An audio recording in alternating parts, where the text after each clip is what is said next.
Hey, it's Cindy Wabi, and I love a good Monday. And today I'm going to start with my Monday school lessons, which I talked about in a video before. I thought I would start a podcast, and I'm just not quite there technologically yet to get ramped up for it and launch it this week. But I'm going to go ahead and take my idea and run with it, and we'll just put it up on my YouTube channel. But I grew up in church, and Sunday school was, we got dressed up to go to church and go to Sunday school. And Sunday school was a time of instruction and learning. And I look back on my life, and I think even though in my faith journey I have taken a little bit different direction than what I was raised with, it's Sunday school that really set the course for me in my life. And so I'm playing on that just a little bit, and I'm going to have the theme of my channel or my podcast, whatever it is, going to be called Monday School. And I hope to just share just little pockets of wisdom or lessons that I've learned or things that people have taught me over the years. I love a good Monday. I know Mondays get a bad rap. It's Monday again, got to get up. Things go wrong. Well, that figures it's Monday. And, but the thing is that Monday is a blank slate for the week. Mondays are full of possibility. I look at a Monday, and I think this must be what an artist feels like when they look at a blank canvas, or a potter when they've got this lump of clay and they sit it on the wheel and they think about what they're going to create.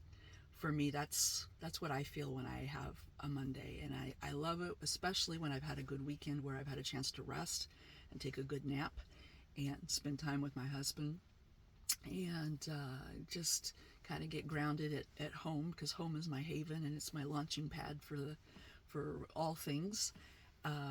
But Mondays are especially good when I get a good rest in on Sunday, and I have I launch into the week with all my resources. And I had a particularly trying week last week on a lot of levels, and that's life. We have stuff that happens, and you got to face them and make tough decisions. And I had to make a tough decision last week. And the ramifications of that, I really thought through very heavily before I did that. And it was a very emotionally draining situation for me to navigate through. But I did it, and I had a lot of support in my team and from my husband.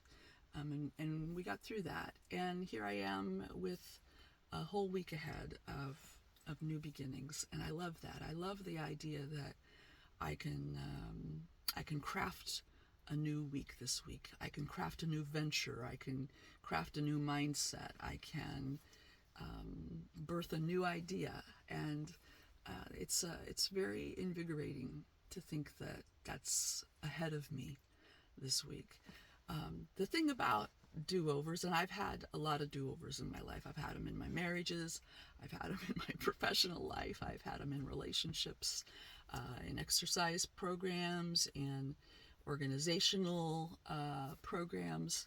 I'm the queen of do-overs, but the thing about starting fresh, starting over, is that you get to do it with some collective wisdom that comes with you. In theory, you've learned some stuff, right? And you get to apply that to where you're going and where you're navigating. But you also have to take responsibility for the mistakes that you've made. You don't get to just walk from them. You don't get to say, oh, well, that was last week. That's the old me. This is the new me. And, just let the chips fall where they may. I remember many, many years ago in my first marriage, when my first husband decided that he was going to get sober. And he started getting involved in the 12-step program. And he came home one morning after a meeting, and he said, I'm gonna dump a lot of stuff on you. I'm gonna tell you about a lot of things that I've done. You're gonna find out some stuff that you didn't know, and got to make a choice right now, here and now. You're going to stick with me, and we'll move forward, or you can leave. One of the two. I'm good with either one. But if you decide that we're going to stay together, you can't bring up anything that I've ever done, even if you didn't know about it and you're just finding out about it now. You can't bring it up. You can't. I'm not going to talk about it with you. I'm starting over, and I want you to start with me. But if you aren't able to do that with me, then no hard feelings, right? And that was a tough thing for me, because there were a lot of things I didn't know, and I was learning some stuff really fast, and I needed time to work through that and process that, and I wasn't sure how I felt about it. But what I did know is that I didn't want a divorce, and I didn't want to lose my family, and so I sucked it up, suck it up, buttercup, and I swallowed my pride, and I swallowed all the anger and the resentment and the hurt and the betrayal, and tried very hard to move forward into this new uncharted territory of sobriety with my spouse. But here's the thing: if you've done some damage, if you've said some things that you can't take back and that you can't undo, if you've let some things go, you didn't do the laundry last week, it's going to be there still staring you in the face. If you didn't take care of the maintenance on your car for the last 2 years, that knocking in the engine is calling for your attention. You're still going to have to pay the piper.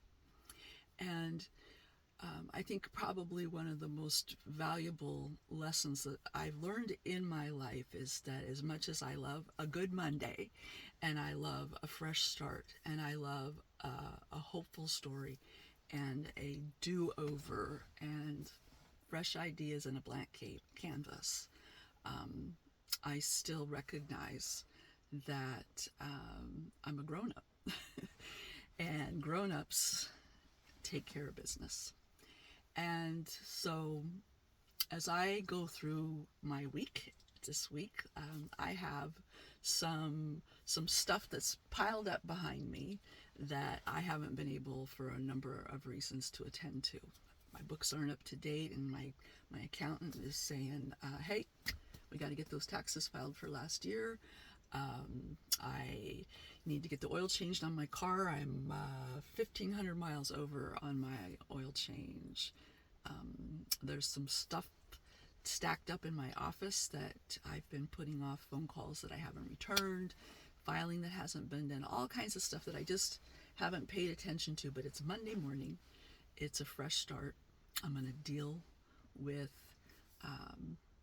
the unfinished business and get going, and look with fresh eyes and optimism and hopefulness and all the positivity that comes with a blank slate, an empty canvas, a week full of promise and possibility. It's a great day. It's Monday, and I hope you have not just a great day, but an awesome week ahead. Set your mind on the path ahead with optimism and hopefulness, and the realization that it's never too late to change your story. It's never too late to change your mind. It's never too late to do it over and do it right. Hope you have a good one. And thanks for sitting with me for these few minutes here. Take care. Bye.